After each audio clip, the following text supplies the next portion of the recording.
Kayak fishing. Kayak fishing has been all the rage, and I'm going to talk today to a guy that really introduced me into kayak fishing, Cody Prather. He's a freelance cameraman, just like myself, freelance video producer. We work on Major League Fishing together. We're going to talk kayak fishing. This guy knows a ton. Let's get loaded. Well, it's 2020 now, my friend. We're getting old. We're getting old. You know, I'm getting a beard kind of like yours. You know, yeah, you see what's happening. Been gray since like 95, so don't worry about that. Yeah, I'm getting a Thundercat beard like yours. You know, which I embrace. But yeah, 2020, dude. First of all, I can't believe it's 2020. Number one. But we have been in the Major League Fishing, trenches since the beginning, you and I. And our history actually goes back even farther. I mean, I was talking to a guy that works on MLF today, and I was saying, yeah, Cody and I've known Cody like forever. Like as far as my career, 2001. We traced it all the way back to 2001. Yeah, 2001. So babies. We were merely babies, not really knowing what the hell we were doing. But boy, we've got it really figured out now, don't we? Yeah, we figured out how to fake it. Yeah. So Major League Fishing, we're going to talk kayak fishing today, but Major League Fishing is a big part of our lives. And 2020 is going to be a pretty exciting year. One of the interesting things that you see nowadays is there's a lot of tournament trails that have, they've got a kayak division, you know, and let's start from the beginning here of kayak fishing. Like, when did it really start to grow? And I have my own ideas of why it started to grow, but I want to hear you are a better historian of kayak fishing. Kayak fishing really took off on the saltwater side as far as, going the competitive route. But the saltwater side is where the growth really, really began. And that's where you saw tournament growth in the early days of, 2005, 2006, 2007. Beyond that, predates me, and I don't know of any tournaments going on. But the saltwater side was really the big side of it, the redfish, the trout, and the inshore fishing.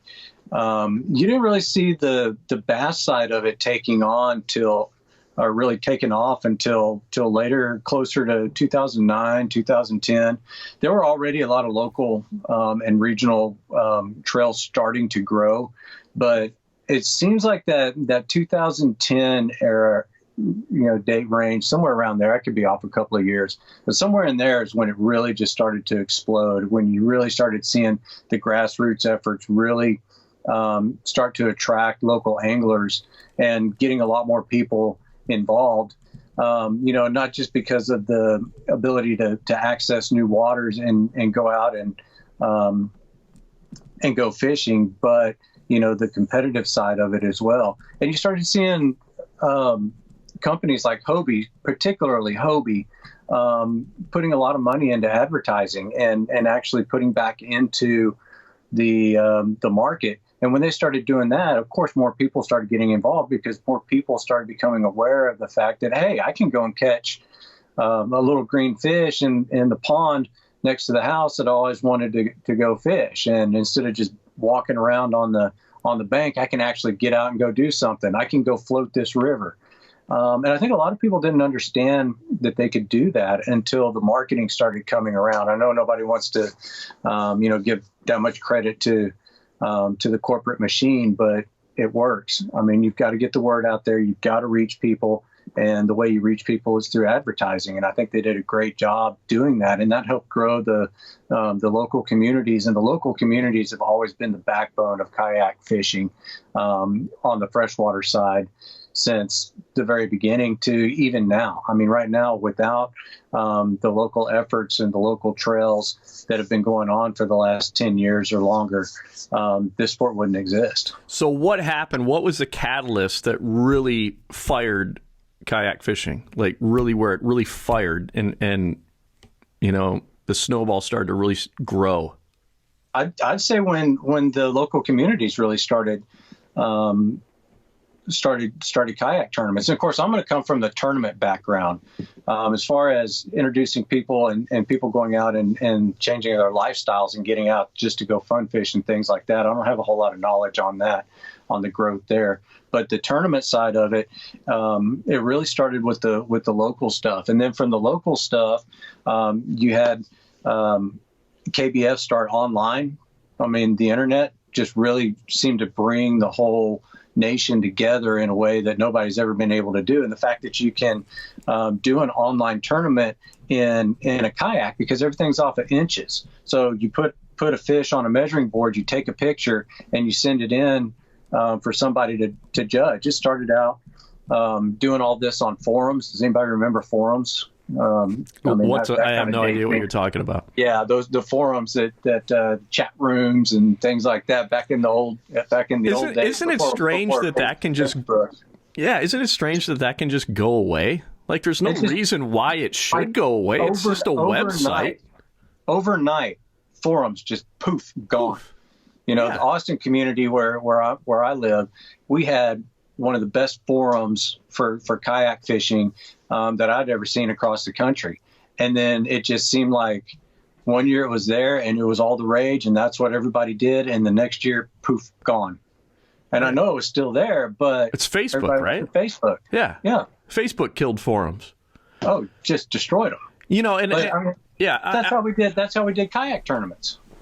Yeah, no, it's weird to think about that because you figure like, I always just kind of thought that the internet would be, and it is still a wild west, but that there would be just websites, there'd just be countless websites that, you could almost just kind of do your own thing with your own website, or if you had your own forum.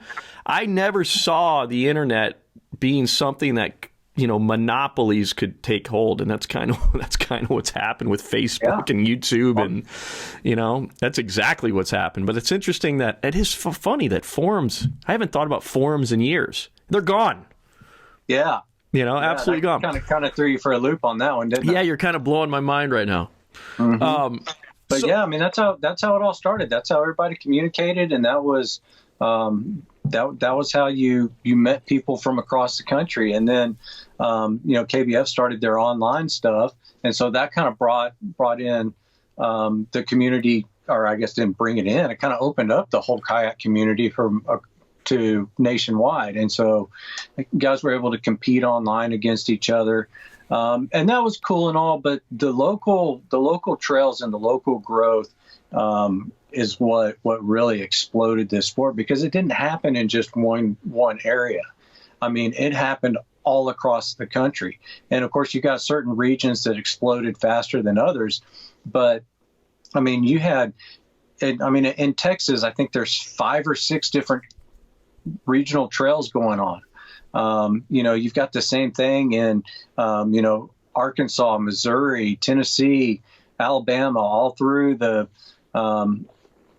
Midwest. And so you've just got this huge explosion of growth going in each little community all across the country. And there's local tournaments, Thursday nighters, turned into the same thing as the boater world.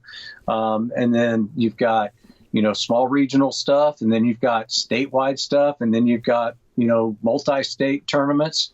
And now you got national tournaments. I mean, we pretty much cover the whole gamut now. I personally, I think kayak fishing, and more specifically kayak bass fishing, is a symptom of boats, but fishing boats, bass boats, becoming so expensive. Am I off here? That's just part of the story. I mean, there's a much bigger story in play. You got to think of where kayak fits in the whole market of fishing. So you've got the bass boats that are getting more expensive and more expensive and more expensive. And then you've also got the guy who's standing on the bank trying to cast to the other side, and he can't reach that, the other side of that river. He wants to catch fish on the other bank, but how does he get to it? So you've got the kayak is the next step up from the guy who wants to get off the bank. But but my point is, as a kid, I remember like, you know, when I was a kid, when I was a teenager, it was a pond prowler. Remember the pond prowlers? Oh yeah. My buddy had one, but there weren't kayaks. I mean, I'm sure there were kayaks, but there wasn't anything that was like, okay, this is a kayak specifically, not that I remember. This is a kayak specifically designed for fishing. And the fishing kayak didn't come in until, later after 2000. I don't know the exact dates. I don't know when they really started coming in, and I don't want to talk on that because I don't have that knowledge. But it didn't come in till later. They started out just as regular, pleasure kayaks, basically, just a way to get out and go paddle around. And I know some guys that tell stories when they got introduced to kayak fishing. There wasn't a kayak or a fishing kayak being made, so they had to make their own modifications. And if you remember, back in the early days of kayak tournaments, that 2009 2010 era, kayakers were called PVC pirates because it was just this whole explosion of innovation on who could make the coolest rigs, the rod racks, and all the accessories and everything. Guys were building all of that stuff themselves, making a lot of it out of PVC pipe because it's lightweight, easy to cut, easy to maneuver. And guys would basically build and outfit their kayak in different ways. It was really cool to see all the innovative designs that people would come up with. And that's where the forums were real big, because guys were sharing this knowledge back and forth with each other in new designs and ideas and stuff like that. And that was before, accessories got commercialized. So do you think, I still go back to it. I mean, I know how expensive, and I know you know this, of course, as well, how expensive bass boats have gotten, and just fishing boats in general. That what's cool to see these kayak tournaments is that you have guys that are like, okay, well, I can't afford to get a fiberglass bass boat that will allow me to compete at the level that I'd like to. Here's the reality: if you're gonna fish in a bass tournament, a full-fledged bass tournament, you need to have a boat. You're going to be at a big disadvantage in these bigger bass tournaments if you don't have a capable fiberglass bass boat. Am I wrong there? No, you're 100% right. I mean, you got to be able to move. You got to be able to fish. You got to be able to compete. And that boat is expensive. So with kayak bass fishing, you're really tapping into a market where there's a guy that is competitive. He's a hell of a fisherman. And he's like, I still want to compete. I still want to test my skills, but I don't have, a ton of money to be spending on a boat. And here they have a kayak. They have a world now where there's a ton you can get in a tournament with a ton of other great anglers. I would say that the caliber of anglers is constantly increasing. You're getting better and better kayak anglers out there. And kayak bass anglers. Now there's this alternative where you don't have to have a super expensive bass boat. You can now, compete on a high level. And what's the most? I mean, granted, you could go crazy with a kayak, but I mean, really, to compete well in a kayak tournament, how much do you have to spend in a kayak? Oh, geez. Just to compete at a local level, I mean, you can get into it for under $1,000. Yeah. I mean, and the most money I ever made in one kayak tournament was in the cheapest kayak that I've ever owned. And, I bought it used, but I mean, knew it was like $1,000 kayak, and I bought it for, like $600, $500, something like that. And then made a few modifications and went and won $4,500. Yeah, exactly. So you can compete on a higher level, with $1,000 kayak. Yeah. Less than that. I mean, you don't have to have much. As opposed to, okay, if you want to get into a bass tournament and be competitive, a bass tournament, you're going to pay, even if you get a used boat, what is that, 15, 20 grand? Yeah. I mean, even if you get like a 16-foot boat, yeah, you might find something around 10 grand. And, you got to be able to go out there on the lake. And if the water's too rough, then, you need that. Yeah. Speaking from a guy that competed in BFLs in a 17.5-foot boat, Mm-hmm. You're at a big disadvantage, Yeah. I mean, unless you're fishing on a lake that you got calm waters, then you can compete in that 17-footer. But if you get some waves out on the water, then, you're in trouble. But the same goes with kayak fishing. If you're in a, $500 kayak and the wind picks up and you got to paddle a long ways, then you can be at a disadvantage. But, on most kayak tournaments or traditionally have been on smaller bodies of water, or you can go and launch wherever you want to, as long as it's a public access launch. So you get to trailer wherever you want to on the lake. So that kind of eliminates some of the issue with wind. And you can go and find a place, and you don't need anything. I mean, most people are fishing shallow anyway. So do you really need a depth finder? I mean, do you need a $2,000 depth finder? Or can you get away with a $50 one that's going to give you water temperature and your depth? Most of the time you can get away with that stuff and still go out and compete. How many guys do you think are going from, they were full blown bass tournament guys? How many are going from that over to just now I'm doing kayaks? I know a few people that have sold their bass boats and gone strictly to kayak. I don't think that number is as great as we'd like to think. I think a lot of guys that have bass boats, they're not necessarily getting rid of their bass boat. They're just adding in a kayak. And once you realize what you can do in a kayak tournament, I tell people kayak tournaments is the only way that you're going to make any money. You actually have a real chance to make money in a kayak tournament. If you go and you compete and you cash a check, odds are you're going to cover your expenses and make a little bit of money on the back end. With a bass boat, you enter $250 tournament and you get third place, and hey, you get $1,500 back. And, you pat yourself on the back and realize, hey, that doesn't even cover my fuel bill for the week of pre-fishing. In a kayak, you don't have the gas expense, you don't have the oil expense, you don't have the registration, you don't have the payment, you don't have any of this stuff, the insurance, everything that's required for a bass boat. And you take all of that out, and all of a sudden you're realizing, hey, my overhead just went to nothing. And, you got gas in your truck. In my case, I'm traveling in a travel trailer now. So I got that expense, but, there's a bigger picture to all of that. Yeah, so that's the thing. When you look at the economics of pro bass fishing, not even pro bass fishing. I just hit the mic. That's so unprofessional. I apologize. Did you hear that? Yeah, I'm just quietly judging you. Okay. Let's just say bass fishing in general, like tournaments, right? And I think this is a positive though in bass fishing, because it shows you how eaten up everybody is. It shows you there's so many people eaten up with it that the financials of it, the numbers don't really add up to. They're so, like, I'm talking bass boats, okay?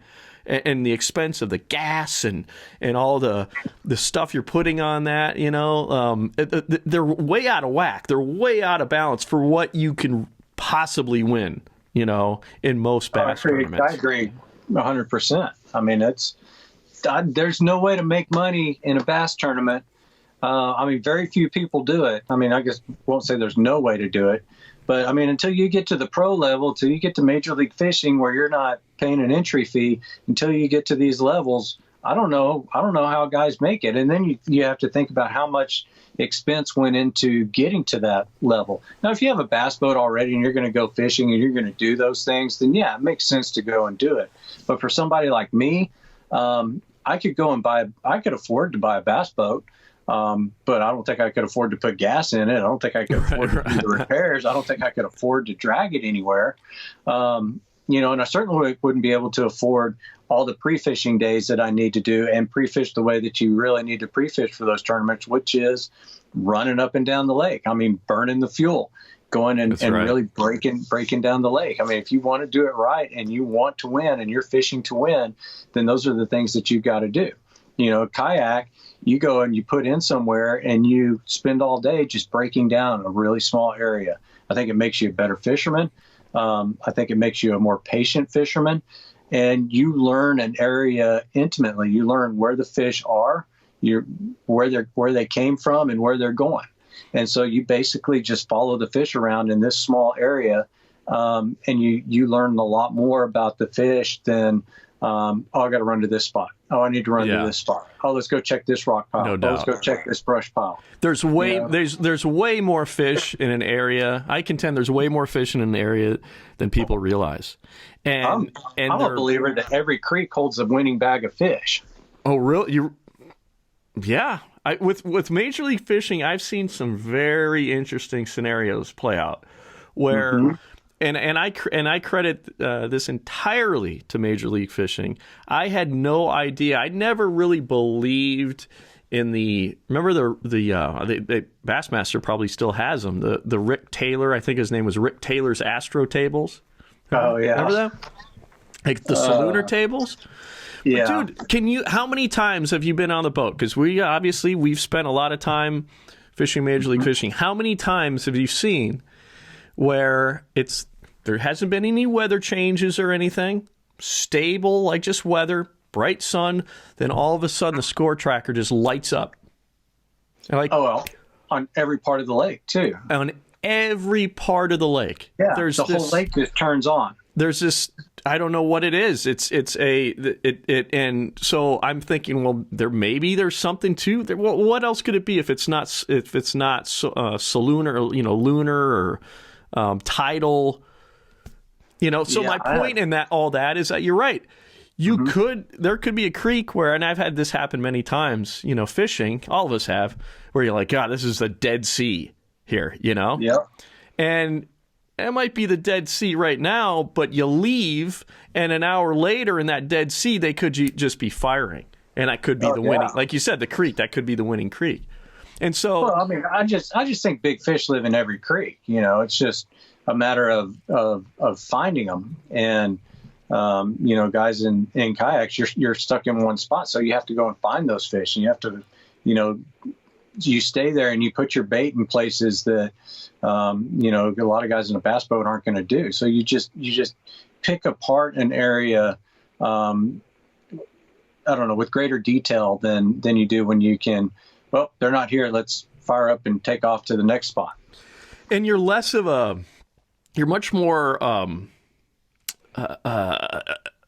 you're not such a, you don't have that big troll. I mean, obviously I have a trolling motor on my kayak, but a big bass boat, we're going to get into that. But you're less of this monster coming into this environment. You know what I mean? You don't have, obviously, a big 20-foot boat, whatever, bass boat, that's displacing a lot of water, and it's, the trolling motor, 100-pound thrust trolling motor, and most bass guys, man, it's really interesting. They don't worry too much about sound, and, it's just balls to the walls, And kayak fishing, complete different deal. It's much more stealthy, and that's got to play a big, a role a lot of times where, I'd love to be able to, that's the thing about fishing, so hard to really prove these things, but there's got to be times when, probably a lot of times when kayaks, that stealth approach, you're tapping in a fish that wouldn't bite if a traditional like bass boat came in there, and there's got to be situations where that's happening. Oh yeah, just this week I'll be standing up in my kayak and just pulling through certain areas, lily pads and stuff like that, and I'll come right up on a fish before it spooks. I'm seeing them right there at the front of my boat because you've got that stealth. And some of the boaters understand that. They're the winners.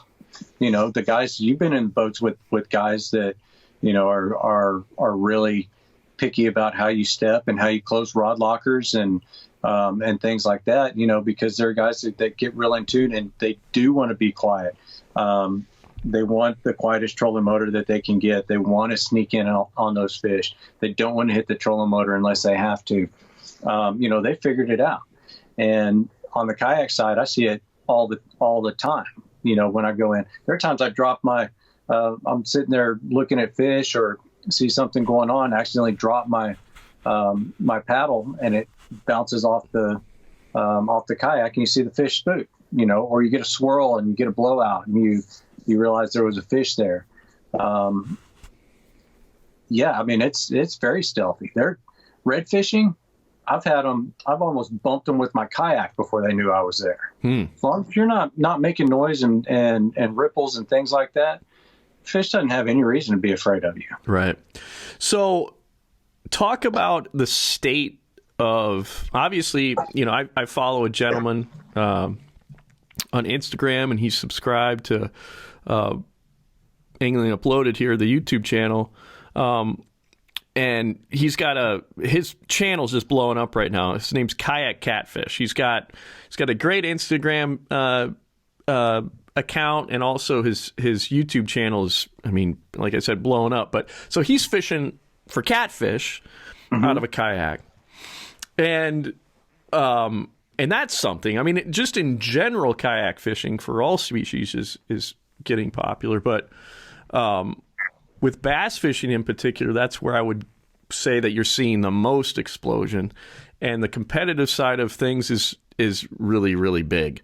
So what is the state of kayak bass fishing right now as you see it? As far as tournament fishing goes, I think it's probably the strongest that it's ever been, at least on a national level. On the local level, you're seeing some ebbs and flows. Some things are changing. The news kind of wearing off. A lot of the guys who worked real hard to, start the trails, now have families. They've had kids. They're, getting busy with work and other ventures, and they're kind of phasing out a little bit. And you've got this whole new crop of anglers that are coming in and youngsters. And so, you're seeing on the local and regional levels, some places it's coming up, some places it's going down, and it's going to transition, year to year from here on out, depending on, involvement there. On the national level, oh my gosh, it's blowing up. You've got the Hobie Bass Open Series is really just taking the nation by storm right now. What's the name of that again? The Hobie Bass Open Series. We call it the Hobie Boss. Is it where can you compete in those tournaments? Is it just a southern thing, or are you coming up here, or with those deals? Oh, it's all over the country. So I don't have the schedule right here in front of me, but just to name the lakes off the top of my head, it starts out at Lake Seminole, Georgia, Florida. Then now, where are you right now? I'm at Lake Seminole in Georgia. Are you pre-fishing or something for this thing? Yeah, a tournament next weekend. There you go. And that's the Boss tournament. Yep, this will be for the Hobie Boss tournament. So they'll start out here in Georgia, Lake Seminole. Then I believe it's Lake Fork, Lake Norman. So that's 3. They're also going to the Delta in California. Right on. I believe they're going to the Delta. Kentucky Lake, Dardanelle, La Crosse, and Lake Erie. And I maybe leave Coosa River. Wow. Lake Erie. River. Lake Erie. So the way it works is you can make the championship, the Tournament of Champions, by qualifying top 3, finishing top 3. In any of those tournaments? In any of those tournaments, top 3 gets an automatic invitation. Only 50 people go to the TOC. This last year, I can't remember. It was a big paycheck to first place at the Tournament of Champions. I want to say $20,000, something like that, $15,000. I don't remember the numbers on that. I should know that. But, there'll be even more money in it this year. I mean, first prize could be, 30 or 40,000, who knows? Right on. And so top 3 at each one of those events gets to go, it's automatically invited to the TOC. And then it goes Angler of the Year points. And Angler of the Year is your accumulated points over your best 3 events. So it's not structured to where you need to go and fish every single event across the country. You don't have to be at every one of them. That's good. I mean, nobody expects this isn't Bass. This isn't MLF. We're not, pros. We're not going on a pro kayak circuit or anything like that.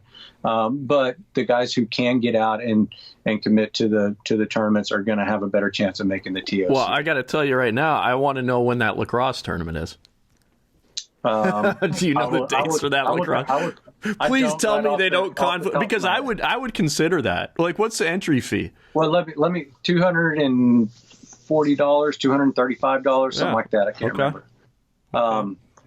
Yeah, I'm going to be there. So, that means I'd be like, well, let's, top 3. If I can be there, odds are you can be there. Yeah, that could be a fun deal. That could be really fun. Yeah. Come on, because I plan on fishing it, so we'll go. So, is it conflict with MLF or anything? Do you know? No, that one doesn't. Okay. No, all right. I'm planning on being there. Do you know where the championship is going to be? I do not. Okay. I'm just going. I got to get in that top 3, baby. I've got an idea. I know it's in Tennessee. I think that it's been announced, but I don't know what lake it's going to be on. Okay. So it's I think that's right. When we're done with this podcast, I'm gonna look at that schedule and I'm gonna be like, okay, because I've talked to you about this too in the past. It's like that I want to compete in a kayak tournament, and it just hasn't happened yet. And part of it is, our jobs, like we're freelancers. Something pops up, someone says, hey, I got a job for you. We kind of have to take it. Yeah. But with the success of MLF, I feel a little bit more like I can just kind of block a time out like that and just go, no, that's sacred. We're doing it, Yeah. The beauty of this is there are enough tournaments that work around the MLF schedule. And yeah, you're right. I mean, I've had to block off some weekends to come and fish these things because that's what I want to do. And MLF is providing that. The ability to do that. There's no doubt, also, dude. I mean, I'm able to drive from Texas to Georgia to come fish this tournament. But, the caveat to that is as soon as this tournament's over, I've got to go to Lake Eufaula, which is an hour and a half away, to go shoot MLF. And then from there, I got to go to Okeechobee to go shoot the next MLF. So I might as well just stay in Georgia, Florida, Alabama, for the next 3 weeks and go fishing. That's horrible. So tell me, I got to tell you, man, I don't know if it was Facebook or something. I saw you posted that, you've got it figured out, my brother. Like I'm telling you, that's a real great lifestyle you've got worked out there. Tell me the setup you got going right now. And this is where, Cody and I are very fortunate. We were right, on the ground floor of MLF. We were right there from the beginning, and we're riding this wave, and it's I believe we're both doing all of the MLF events this year. Yeah. So for a freelancer, that's incredible. It allows you a lot of freedom. And also the fact that you have a schedule, because so much of our life has been, we don't know when the hell, we're going to have to fly off somewhere. Now we know, okay, we have a schedule, and we know that we're going to be busy enough to make ends meet. And I haven't felt that way until last year. And I've been doing I've been a freelancer now for 10 years. Same. So now, last year opened up a whole new world for us. I mean, yeah, being able to plan and structure your trips and structure your year, because, you know, everybody says, oh, you got the greatest job in the world. And I think that we do. I'm not going to question that because I love what I do. But people don't realize what we had to fight for and what we've been through over, you know, the last 19 years to get to this point, Yeah. You know, where you want to go, you're planning on going to somebody's wedding, but your number one client calls you up and says, hey, I need you to be in Florida to go on this shoot. Can you be there in 3 days? And you're like, you got to go and tell your family, hey, I can't be at that wedding. I've got to go. This is my best client. I can't lose them. You know, and you just drop everything and you go work, no matter where they tell you to go or what you're going to do, because that's what you have to do. I mean, I missed funerals, weddings, birthdays, anniversaries, you know, anything that you can think of, I've missed it. And now, you know, finally things are opening up to a point where I won't say we have control over our schedule, but we at least have a little bit of structure. This is the first time I've had structure in my life in 19 years, That's right. to where I can actually plan on going and fishing some tournaments. And don't get me wrong, I have other clients that will call and you know, we'll be able to work around certain weekends. And I'll still pick up some other jobs, but it's not, you know, like it used to be, because you were calling every one of your clients, calling everybody, hey, I need to be on this shoot. Hey, can I get there? Do you have anything for me? I mean, we're having to hustle. Oh, absolutely. And it's, I mean, not that that's completely over, no, but and you can't, you know, we the reality is with any business, unless you're on the inside, you really don't know what's going on, you know. But I feel very confident with Major League Fishing, and I feel like we have structure and stability, like you said, that we've really never had before in our careers, like as freelancers.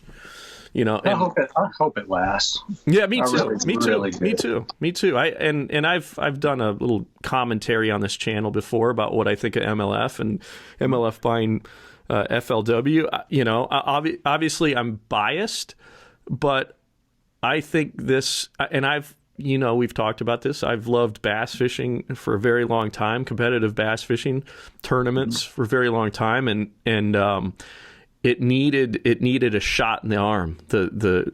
So I think what MLF is doing is great. Are they perfect? Of course they're not perfect, but it's there's a lot of passion behind MLF. So I just hope it keeps on going. I really enjoy working with them, and it's given us structure. It's given us stability where we can go, okay, well, I've got the year lined up, you know.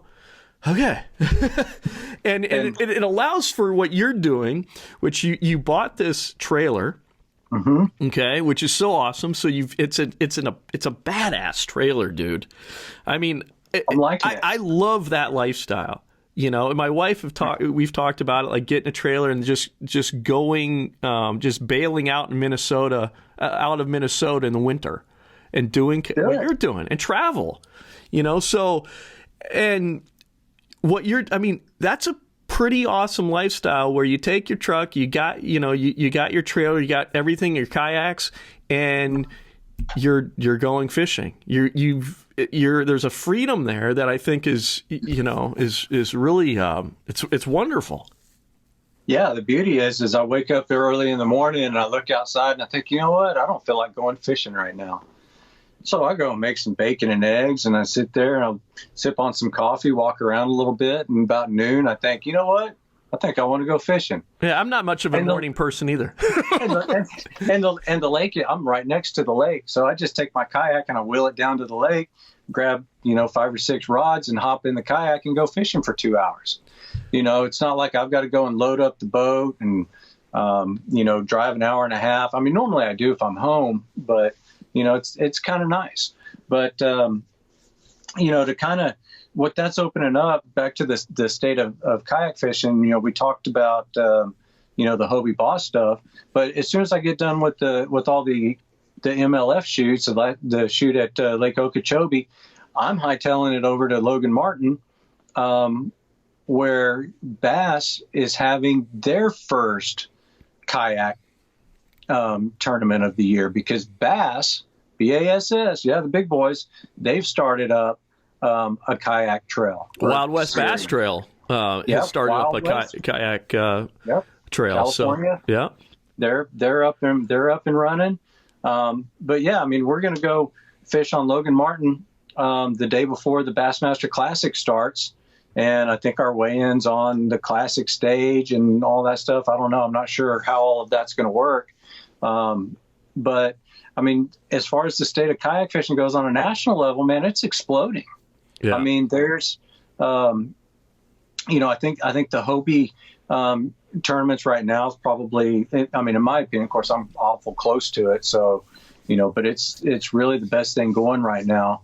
Until Bass really proves themselves, we don't know what they're going to do. We don't know what the, what kind of added money is going to be in the championship. How exactly the qualifiers are going to go. But I know they're building a Bass Nation structure on the kayak side of stuff.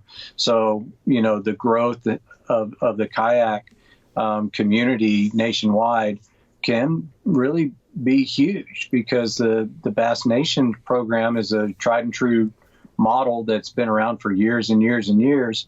And, and I hope it works for kayak fishing. So do you see that, can someone, are we getting to a point where someone could be a professional kayak angler? I mean, if you win, yeah. I mean, but you got to win everything, but I don't think so. I don't think the sponsorship dollars are there yet. But do you think it'll get there? I don't know. I can't predict that. My initial thought is not yet, but I don't know. I mean, it all depends on media and value, and what can we do as kayak anglers to sell product. I mean, unfortunately, that's what sponsorship is a company paying you to help them sell product.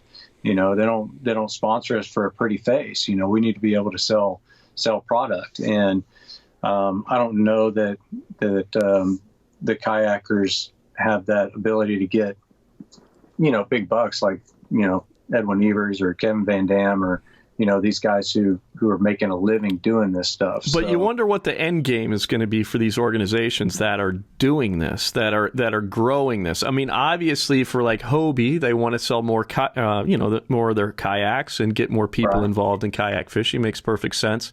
But you do wonder, that can this grow into something where someone, and I'm not saying a lot of guys, are going to be pros, but can a handful of guys down the road? I mean, there are already guys that are making a pretty decent living off of kayak fishing. I mean, there's not a lot of guys, but there are a few guys that have some decent sponsored contracts, coupled with good tournament outcomes. They're not going to get rich, and they're not going to quit their day jobs just yet, but I mean, they're paying for their career and making money on it. So I would consider that to be, as professional as you can expect. I don't think somebody's going to end up, netting $100,000 at the end of the year after tournament expenses and everything else. I don't think anybody's going to hit that, but I think there's a possibility to make $20,000 or $30,000 potentially, depending on what kind of work you're going to do. And I could be way off base on that. But I tell you what I would say, to someone who is wants to get. We've talked about this a little bit. I feel like kayak fishing. There's probably an opening there right now. It's like it's in its infancy still. Kayak bass fishing. Mm-hmm. It's in its infancy still, where you can get in there and you can kind of make a name for yourself. And the cool thing about the internet right now is that, someone very entrepreneurial could go, all right, well, I'm going to start a YouTube channel, And I'm going to grow that YouTube channel just by my kayak exploits. Kayak. I'm going kayak pre-fishing. Now I'm also even in filming the tournament. I'm doing kayak tips. This didn't exist 10 years ago, but it exists now where you can go, okay, kayak bass fishing is booming. I'll fish these tournaments. I'll try to, get locked in there, get in that industry now, and then I'll grow my own thing on the internet. I'll have a YouTube channel. I'll have, Instagram, whatever, where it's like you're self-promoting, and you could, in theory, through like Patreon or something, have people that watch your channel fund you. And it's just a whole nother potential revenue stream that didn't exist before. And I see that it could work with someone trying to make a career in kayak fishing. Yeah. I mean, there are several guys that are doing really well with their YouTube channels.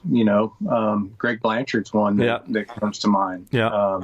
And he's probably one of the most notable tournament anglers that's really excelling with his YouTube channel. And there's several other people, and there are guys that do lifestyle stuff. Robert Fields with. Yeah. I've met him. Yeah. Great guy. Robert's done a lot, and and I knew him when he was just getting started out with that, and it's really exciting to watch him grow into what it is. Yep. And so the market's out there, but I'm a little skeptical, and on what anglers are going to really be able to accomplish, what the ceiling is on this. I think the ceiling is pretty low, and my response, I guess the main thing that I want to say on that is, prove me wrong, please prove me wrong, because I would love to see it explode, and I would love to see there be a lot more value in that. But the reality of it is, first off, you and I, we see what these guys do, the pros, the guys who are at the top. We see the work that they put in. We see how hard they had to work for their sponsorships. We know their stories of, how they were starving and sleeping in the back of their trucks and what they had to do to get to the level that they're at. And it doesn't come easy. And so, the reality of it is, I don't think that these kayakers in general really and truly understand what it takes to get to that highest level. Yeah, I hear you. I'll say this. I think at least what's happened with kayak bass fishing is that it potentially, it's kind of, it can be a stepping stone for, let's say, I remember I was a 16-year-old full of piss and vinegar. I wanted to compete in the Bassmaster Classic right now, Mm-hmm. But there was always this, oh my gosh, you got to have this boat. There were so many barriers, obviously guys do it, and I wanted to do it for many, many years, and some things change where that wasn't my goal anymore, but it's very hard to do, but it's doable. But I see kayak bass fishing it's kind of offering a little bit easier way to potentially get into the big leagues of bass fishing, if you will. Do you see it as that, to kind of get your feet wet, and it's kind of like a minor league system in some ways? I think it's a great way to learn how to compete and learn the tournament environment. I don't know that it's necessarily a stepping stone to the next level, because every level you jump into, you've got to learn what you're getting into. I mean, even jumping into kayak fishing. I mean, I see guys who've been fishing, boater tournaments, and they think, oh, well, I'm just going to go jump into a kayak tournament and go win that thing real quick. And, and it's a rude awakening, because it's a whole different ball game on how you fish, on how you prepare, on how you carry yourself. And then you go to the boater side, and it's a whole different ball game there. So, I mean, yeah, you can learn how to fish and learn how to fish tournaments it's still going to take you a year of jumping into a boat in a boater tournament to really learn that deal, because you're dealing with, running halfway across the lake to see somebody sitting on your spot, and how do you handle that, and how do you move on from there? Kayak fishing, you're fishing an area, so if guys get in on your area, then you have the ability to move, and or at least that's the way that I fish. I know some guys get spot specific, and and it can really throw them off, but I mean, normally you're fishing an area, so it's different. So when you go to the boat, you got a different mentality. You've got to make those adjustments. But I mean, as far as learning how to fish, yeah, I mean, get comfortable in tournaments in a kayak, and then move on. I mean, you're going to have a lot more knowledge than if you just went and bought a boat and decided to jump into a tournament. Online tournaments. So kayak bass fishing, it's online. TourneyX is what's used a lot. Is this app on your phone? Yep. TourneyX. Explain how kayak tournaments work. So there's TourneyX and there's iAngler, and both of them are fantastic apps on your phone. So for the online tournaments, you're basically competing. It can be a month-long deal against people in your state, or specialty tournaments, however they come about. And you go and you take a picture. You have a unique identifier, something that's got a code on it. It could be 3 letters or numbers, or something random.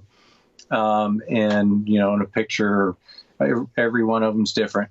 And so it's just a token that you make sure that you have in your picture when you take a picture of the fish. You catch a fish, you put it on the measuring board, depending on the rules: mouth open, mouth closed, pinch tail, don't touch the tail. There's all kinds. Every tournament has different rules, but that token's got to be in there, that identifier, when you take your picture, and then you upload it to the app. You can. So yeah, you got a ruler. You got this. It's got to be a certain type of ruler. Yeah, usually it's a hog trough or a catch board. Those two are pretty common. Got to have your hand with the identifier on there. Holding the fish down or whatever, and so the mouth of the fish is hitting the end of the hog trough, mm-hmm. and then the tail is, so it's the nearest. How does that work? It's the nearest quarter inch increments. Quarter inch increments. So, but there's a lot of controversy there, because I would say that there is there's a lot of opportunities for cheaters in this deal. I'd say that about boater tournaments too. Yep. In fact, I've covered one where back in the day in Missouri, I used to produce this regional bass fishing trail, and there was a guy that was just like going. I mean, he was just on fire, and he had like this. It was kind of funny. He had like this. It's almost like he hand painted Applebee's on the side of his boat. It was a terrible. But I guess somehow he was sponsored by Applebee's. But anyway, this guy was cheating like crazy. And what he was doing is he had a basket of fish. And so he would catch them earlier, maybe a week-long process even possibly. And he would put them in this basket. And I guess what he was doing is he submerged the basket with these fish off a dock. And there was an opening there in the basket on the top, and these fish were hungry. I think this is how he did it. It's something similar to this. But those fish were hungry, pitch a jig in there, bonk, set the hook, and they would come up that hole, and, that's what he was doing. The good thing, though, with that particular situation, in those tournaments where it was a pro-am style tournament, you have a pro, and I use the term pro, I'm doing air quotes right now, on the front of the boat, and then the amateur in the back. Well, the amateur acts as the policeman, sort of, to go, okay, there's something weird here going on. And that's eventually how he got caught, I believe, one of his amateurs was like, this looks really, there's something shady going on here. Well, in a kayak tournament, you don't really necessarily have that police officer with you. Yeah. So so is there anything that could be done to mitigate any of those things?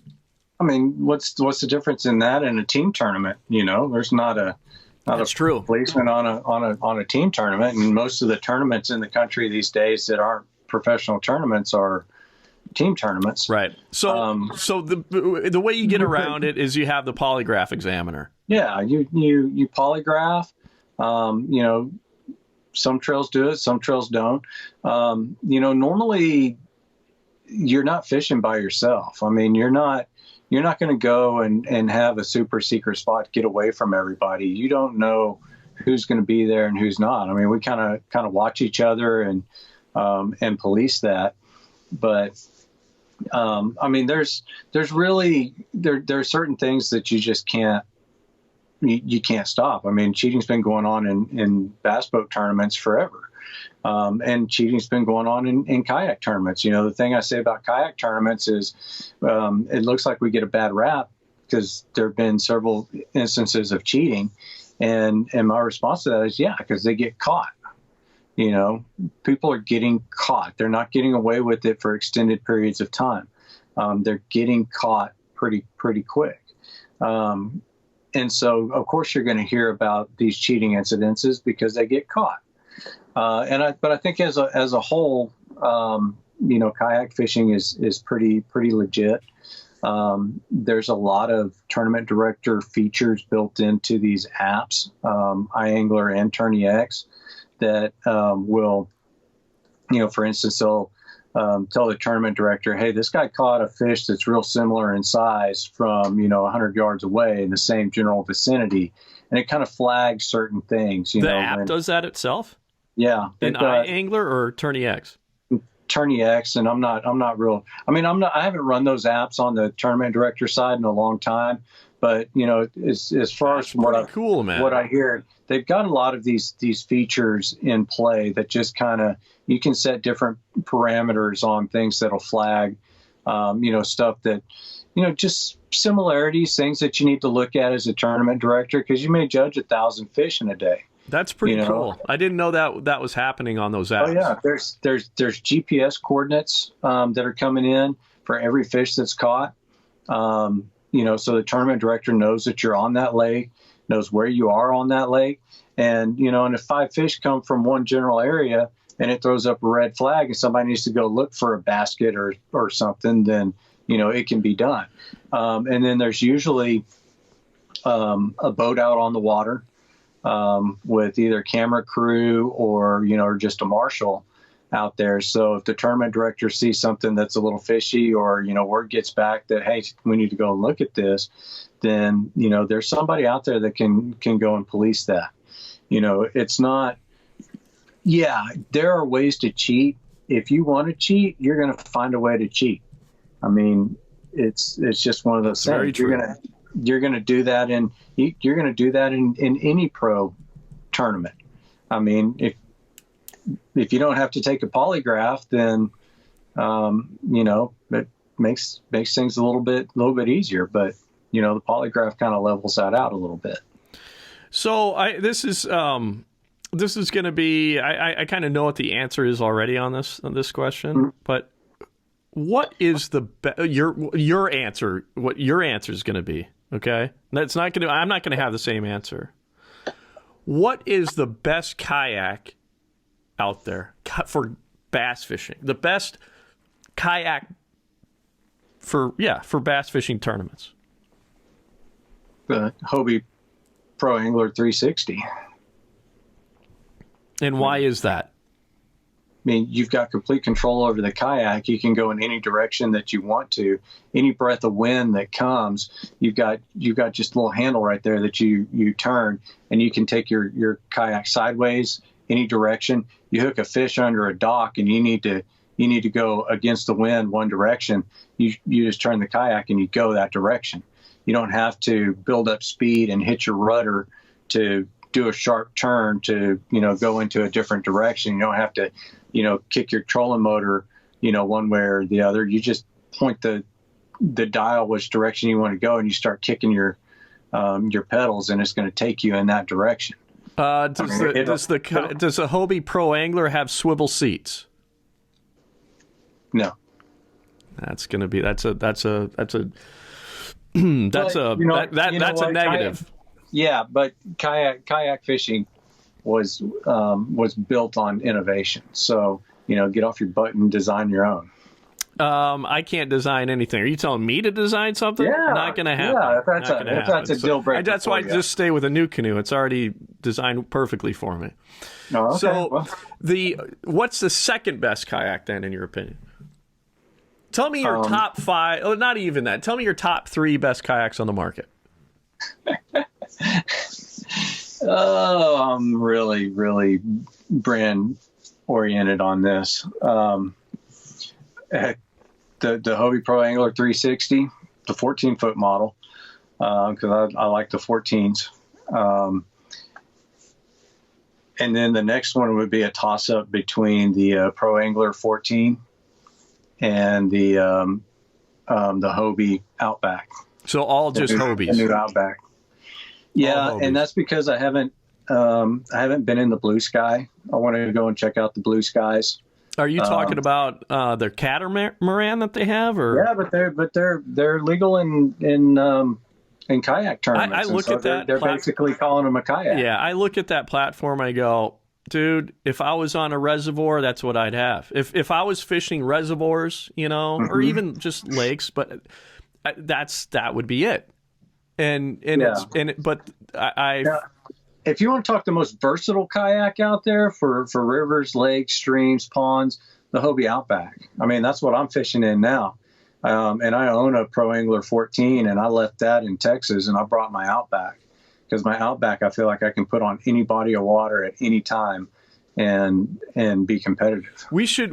I'm a New Canoe guy. I'm no longer on the on Team New Canoe just because I'm not the best. You were talking earlier about being able to sell product, and I'm frankly atrocious.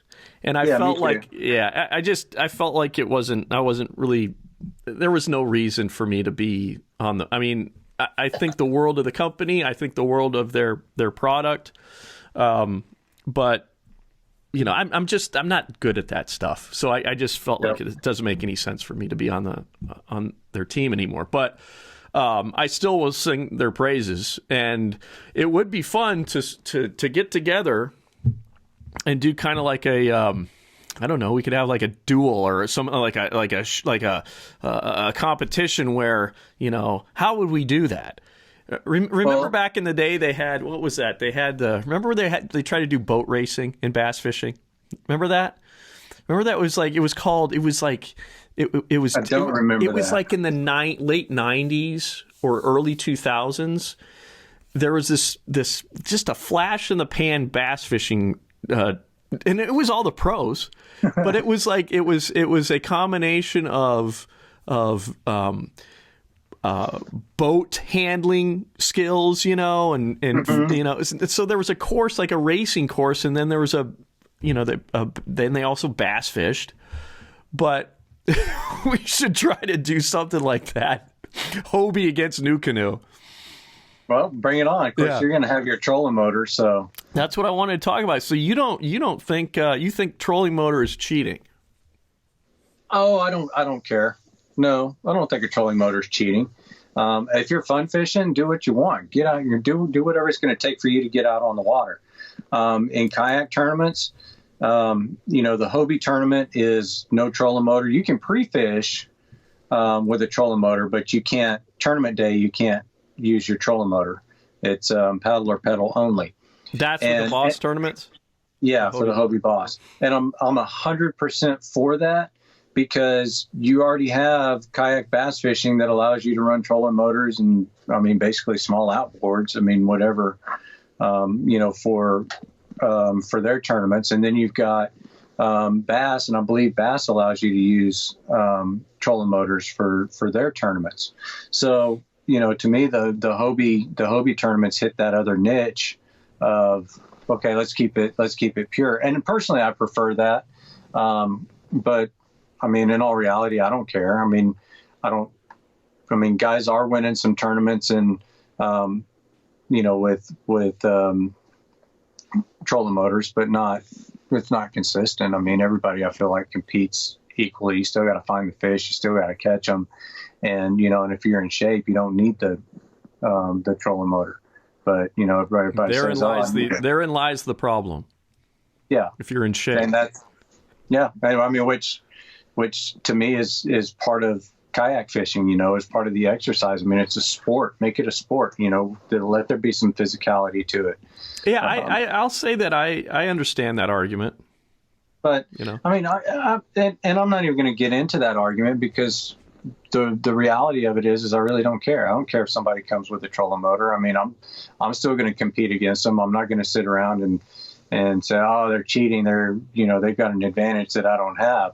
Well, maybe I have an advantage because I use a pedal drive and somebody else has to paddle. You can get into semantics on all of that stuff, but the main thing is nobody's running, 60 miles an hour across the lake. Nobody's running 30 miles an hour across the lake. So they get a trolling motor and they get, a little bit more speed. I can still hit 5 miles an hour in my Outback. And, some of these trolling motors will get up to 6 miles per hour. To me, that's not a huge advantage, or, maybe on a small body of water when, you're in a race to a spot, but I don't race to spots. So me personally, I don't care. What do you think of this? Seems to be a trend kind of in the kayak market, but not kayaks. Seems to be the rise of the big plastic boat going on right now, almost to a point where you can't call it a kayak. It's like in between a kayak and a real, like, full-fledged fishing boat, but they're made out of plastic. You know what I'm talking about? Have you seen this Johnny boat like thing? The solo skiffs and things like that? Well, I'm talking in particular, have you seen I think it's called a Johnny boat. And no. it's like, or a good example of this too is you kind of see it happening with that Titan. It's called a Titan. Who makes that? It's not Wilderness Systems. It's Native. Oh yeah, Native Watercraft. That Titan. Mm-hmm. So that's an enormous kayak. But there's now this Johnny boat. That's like, you've not seen this thing? No. Google Johnny boat.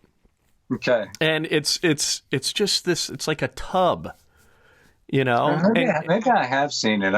It doesn't ring a bell, but it's already set up. You could put a trolling motor on it, like an outboard on it. It's this niche that it's filling between a kayak and a full-blown boat. And it's just kind of funny. And there's another manufacturer, I'm pretty sure, that's come out with something that's like, they're making, it's a fishing boat. Gosh, I wish I would have. I saw it recently. It's plastic.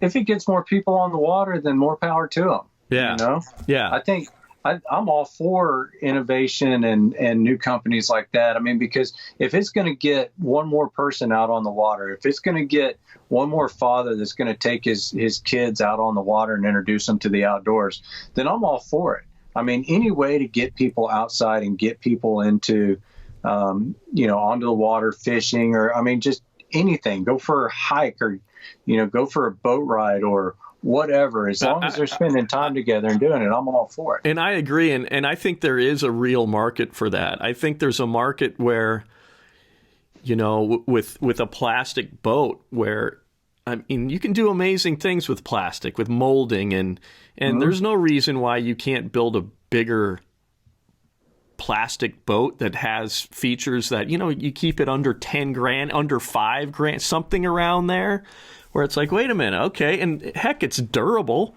I mean, you could bash it up against rocks, and you wouldn't do that with a fiberglass boat, and mm-hmm. So it's an interesting. I think we're seeing that with these manufacturers have seen what's happening with kayaks, and all the different kayaks are coming. They're like, well, why can't we build with the same materials? Why can't we build something that looks more like a boat? Yeah. And that's what's happening. So yeah. So if they're doing it, then great. I mean, it's not going to come into the tournament side of it, but if it gets more people out on the water, then it's a good thing. It's always a good thing. That's pretty cool. Yeah, you check it out. So check out Johnny Boat on like YouTube or Google it, Mm-hmm. and it's actually a pretty cool product. And then there's others too. Like you're talking about that catamaran, the Blue Sky. I love Blue seeing Sky. those different options. Yeah. There's never been. I've wanted to make a video about this, but there's never been a better time to be a fisherman. I mean, I agree. never. I mean, you've got more ways to access water, get on water than ever before. I mean, kayaks, the price of kayaks are, well, in some respects, it's going up and up and up through the roof. But on the other end, it's going down, down, down. I mean, there's some really good products that are very inexpensive that can get you on the water. It's like, you're right. I mean, it's a great time to be bass fishing because you've got a way to access the water on just about any kind of price range that you want to hit and any skill level. I mean, rods have gotten better. Equipment's gotten better. They've gotten cheaper. I mean, a $50 rod now is nothing like a $50 rod, 15 years ago. A $50 rod right now is a pretty dang good rod. Agreed. And yeah, I mean, a good example of that is, I know you're a Kistler guy, but what gets me is, you've been in the boat, and I want to talk to you about MLF here anyway, but you've been in the boat with Skeet Reese. You've worked with Skeet. Skeet's using, how expensive is the rods that Skeet's using? $100 rods. I don't even know. I don't even think they're that much.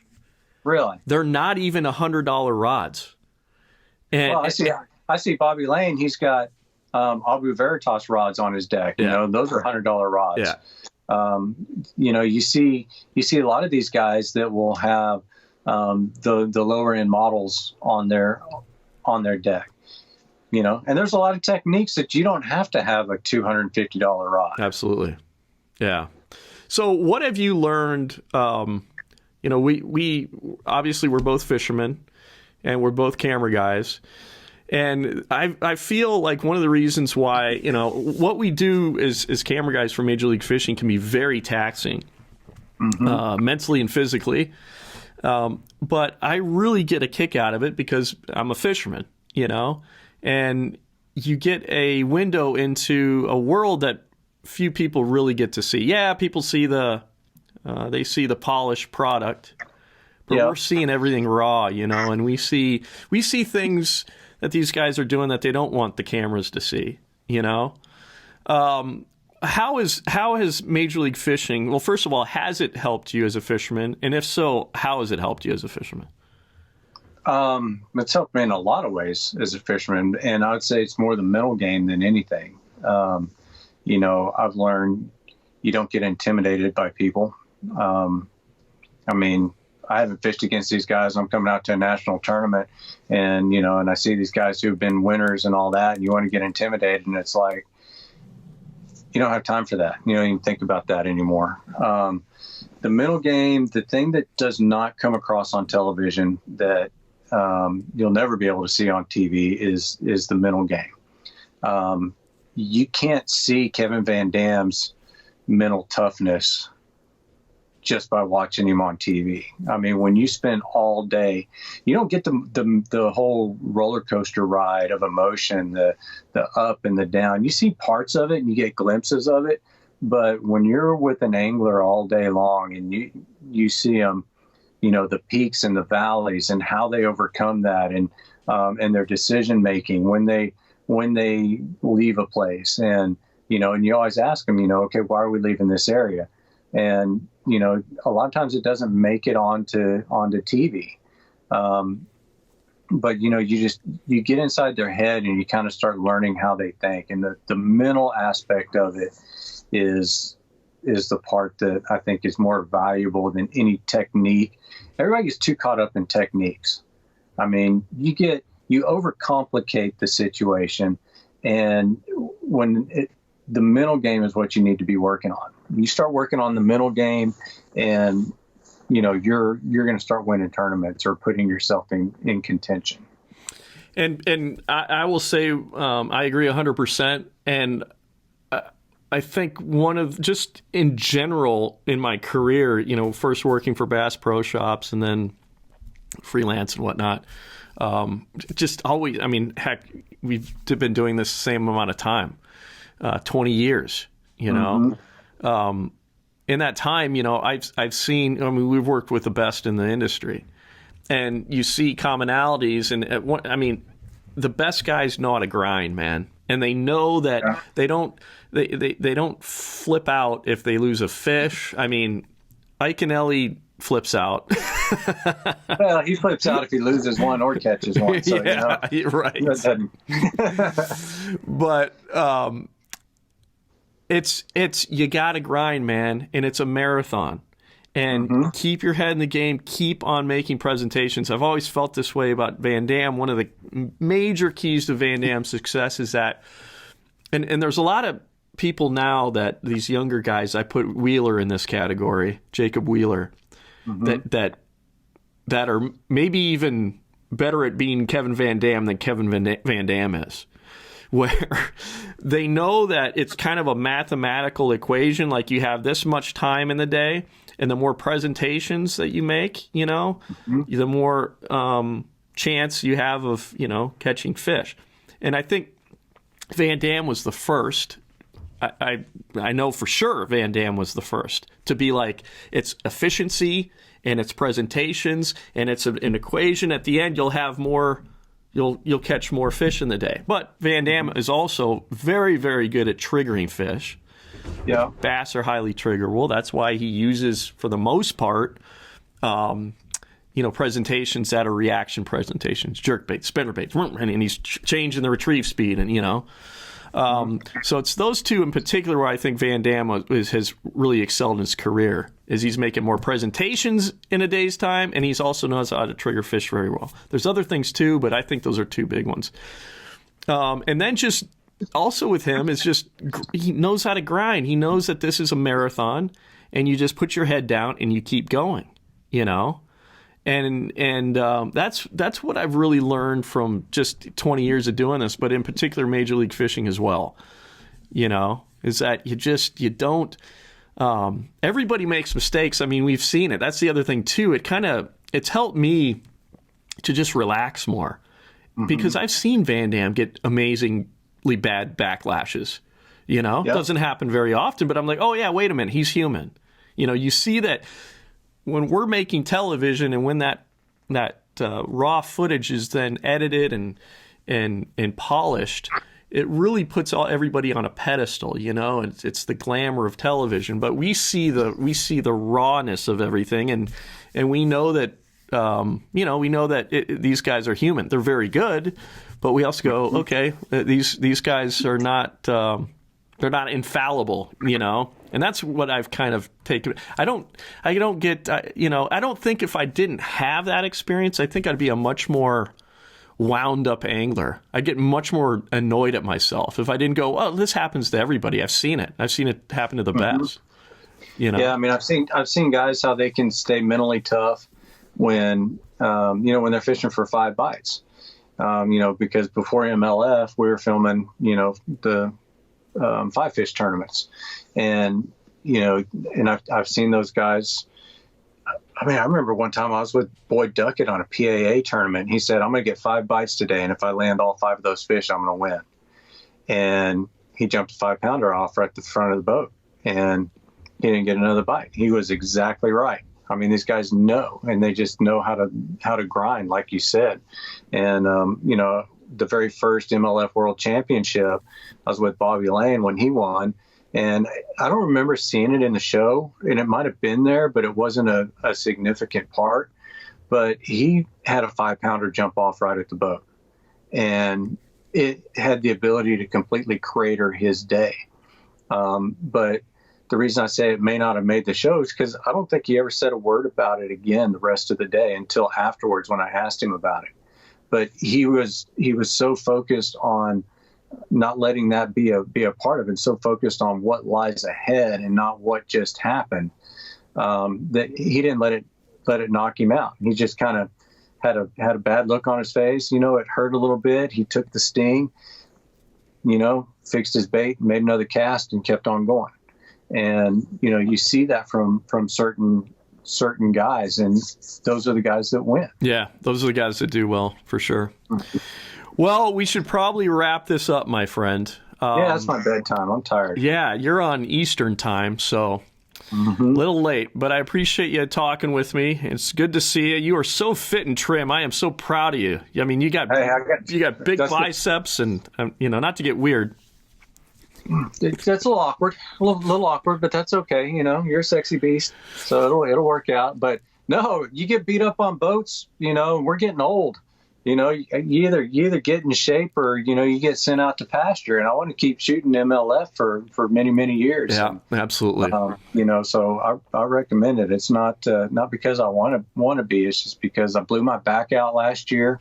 Had a slip disc on one of the tournaments, just getting beat up on boats, taking waves wrong, and and I don't want that to happen again. People don't understand how physical this job is, and I call it the view from the middle seat. We don't typically get pads on the seats and things like that. We get beat up pretty bad. So, man, I appreciate you. I'm working hard to stay in shape so I can keep shooting Major League Fishing, for the next 10 or 15 years. Yeah, I need to get on that bandwagon, dude. I need to start exercising, man, for sure, because I'd like to do this for many years.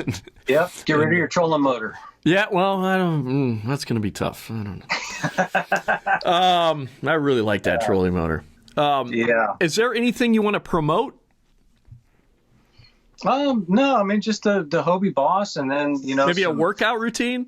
No, I'm not going to promote a workout routine. The one thing that we are building is, I'm really, really big on the faith and fellowship side of things. And so on the kayak side, really building kayak fishing fellowship, which is just a way to encourage anglers, kayak fishermen, just bring some encouragement into this world. I'm tired of all the fighting. I'm tired of, there's just so much negativity in this sport. And, so hopefully we can bring some positivity in through Kayak Fishing Fellowship and, create some mentorships and discipleship. And you have a website or anything or that people can Facebook, Kayak Fishing Fellowship on Facebook. That's the best place to find it. And we'll organize that more as I keep on going. All right, Cody, love you, brother. Love you too, bro. Subscribe to our YouTube channel, Angling Uploaded, of course, if you like what we're doing here. One more thing. Let's do one on MLF. Yes, let's do we're going to do a talk on MLF soon, on Major League Fishing. We got some crazy stories. Great. Yeah, we've got a lot of stories. So appreciate you watching, and we will see you next time.